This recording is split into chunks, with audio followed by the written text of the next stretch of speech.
මට ඒක වතුකම් කරුවෙක් අඬා කීවා hina වෙලා කතා කරලා කිව්වා අපි හීනකින්වත් හිතුවේ නෑ අපිට මෙහෙම පඩියක් වැඩි වෙයි කියලා ඉතිහාසෙ අපිට හැමුනේ නෑ කිව්වා. ඉතින් ඔවුන් සතුට වෙනවා වගේ මාත් සතුට වෙනවා ගරු නියෝජ්‍ය කතානායකතුමනි මේ වතුකම් කරුවන්ගේ වැටුප රුපියල් අපි ගිය වසරේ කීවේ ප්‍රතිපත්ති ප්‍රකාශනයේ තිබුණේ රුපියල් 350කින් වැඩි කරනවා කියලා. නමුත් දැන් අපි ඒක රුපියල් 400කින් වැඩි කරලා තියෙනවා.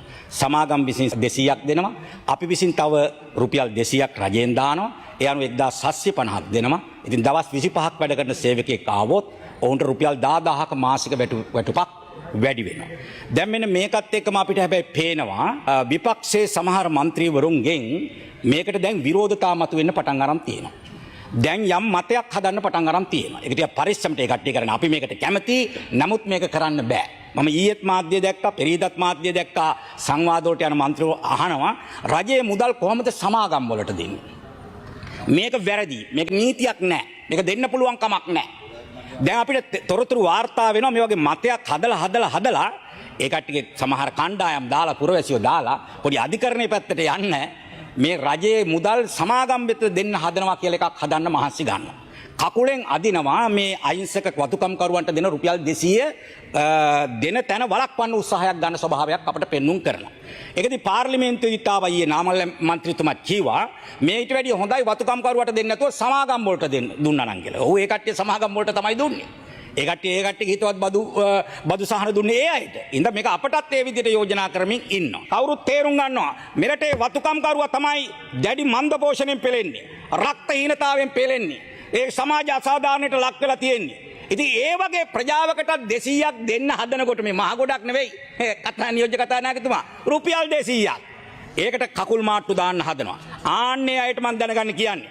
ඔය නිල් කොළ ආණ්ඩු කරනකොට මගේ අමාත්‍යංශයේ පෙර හිටපු ඇමතිවරුන්ට ආවා ලෝක බැංකුවෙන් ණයක්. ඒකෙන් ගෙනාව ව්‍යාපෘතියක් ASMP කියලා ව්‍යාපෘතියක් ගෙනාවා නියෝජ්‍ය කතානායකතුමනි. ඒ ව්‍යාපෘතියෙන් ආධාර දුන්නේ වැවිලි ශේෂ්ත්‍රයේ සංවර්ධනයට. ඒ වැවිලි භෝග වලට අගය එකතු කරලා ව්‍යවසායකයන්ට කර්මාන්තකරුවන්ටත් යම් ප්‍රමාණයක් දෙන්න කිව්වා.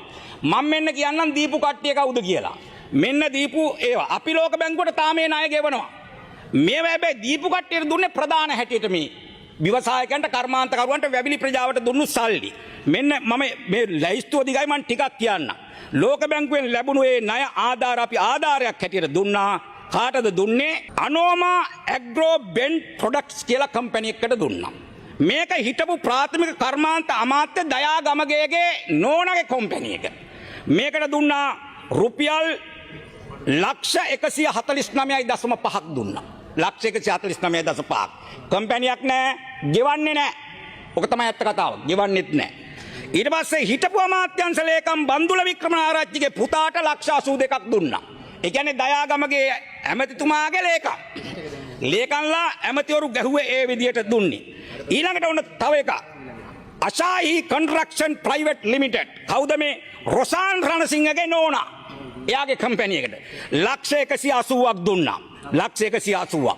හිටපු නාවික හමුදාපති වසන්ත කරන්නාගොඩට ලක්ෂ 180ක් දුන්නා. ලක්ෂ 180ක්. ලක්කම ඇන්ඩ් ඩන් බෙල් කියලා කම්පැනියක් තියෙනවා ප්‍රයිවට් ලිමිටඩ්. කාගේද මේ? ඔබතුමාලගේ පක්ෂයේ ලක්ෂ්මන් සෙනවිරත්නගේ පුතා හිටපු ඇමතිගේ පුතා DGPJ සෙනවිරත්නට තමයි මේ ලක්ෂ දුන්නේ 375ක් දුන්නා. ලක්ෂ 375ක් දුන්නා. සුවද එන්ටර්ප්‍රයිසස් කවුද අයිතිකාරයා? AWK බන්දුල. ඒ කවුද? මහින්ද අමරවීරගේ සහෝදරයා. එයාට දුන්නා රුපියල් ලක්ෂ 481ක්. මම අහනවා අහිංසක කම්කරුවට 200ක් දෙනකොට තමයි අමාරුව. බැංකුව ඇවිල්ලා මේවා නිරීක්ෂණය කරලා ඒ කට්ටිය කිව්වා මේ ව්‍යවසාය ආරම්භ කරලා නැහැ, මේ කර්මාන්තය ආරම්භ කරලා නැහැ. එහෙනම් දීර්ඝ කාලෙක ගෙවන්න බෑ. ඒ වැරදි විදියට මුදල් පරිහරණය කරා නම් එකපාරට මුදල් ගෙවන්න කිව්වා. අපේ ආණ්ඩුව ආපු ගමන් අපිට බකට් එක ඇද්දා. අපි මොකද කරේ? අපි ඊට පස්සේ මුදල් අමාත්‍යාංශෙන් ලියුවා මේවා අපි ක්‍රමානුකූලව දීර්ඝ කාල නඩු දාලා අය කරලා දෙන්නම් අපට කල් දෙන්න කිව්වා. පහුගිය මේ අවුරුද්දේ 6 වෙනි මාසේ 2 වෙනිදා ලෝක බැංකුවේ ලියුමක් ආව මුදල් අමාත්‍යාංශයට කල් දෙන්න බෑ. ව්‍යාපෘති කරේ නැත්නම් රජයේ දුර්වලකමක්. ඒ වැය කරපු මුදල් වහාම ගෙවන්න නැත්නම් ලෝක බැංකුවෙන් ලංකාවට ආධාරය වන්නේ නැහැ. කිසි දෙයක් දෙන්නේ නැහැ. ඊට පස්සේ දැන් අපි මූල්‍ය වශයෙන් බංකොලොත් කරලා ලෝකේ කැත නාමයක් තියෙනවා. ලෝකේ අනිත් ආයතනත් ඒ වගේ දෙන්න ලෝක බැංකුවේ හිර කරා නම් අපිට ආධාරයක් උපකාරයක් ගන්න බෑ. ඉතින් මේ අතෙන් අස්සම් කරලා මගේ අතෙන් අස්සම් කරලා කැබිනට් පේපර් එකක් දැම්මා 2025 6:30 මෙහෙම ප්‍රශ්නයක් ආවොත් රටට බලපානවා. ඒ නිසා ඩොලර් ලක්ෂ 5,08,863ක් මේ මැති ඇමතුරුන්ගේ සමාගම් වලට ගියපු ණය ලෝක බැංකුවට ඉක්මනට ගෙවන්න භාණ්ඩාගාරයෙන් නිදහස් කරන්න කියලා. ඒ කට්ටියගේ සල්ලි අපි ගෙව්වා. දැන් හැබැයි උම්මුන් හොරු හොරකම් කරාට මේක නවත්තන්නේ නැහැ. දැන් නීතිපති හරහා දයාගමගේ රට ඔක්කොටම නඩු දාගෙන යනවා.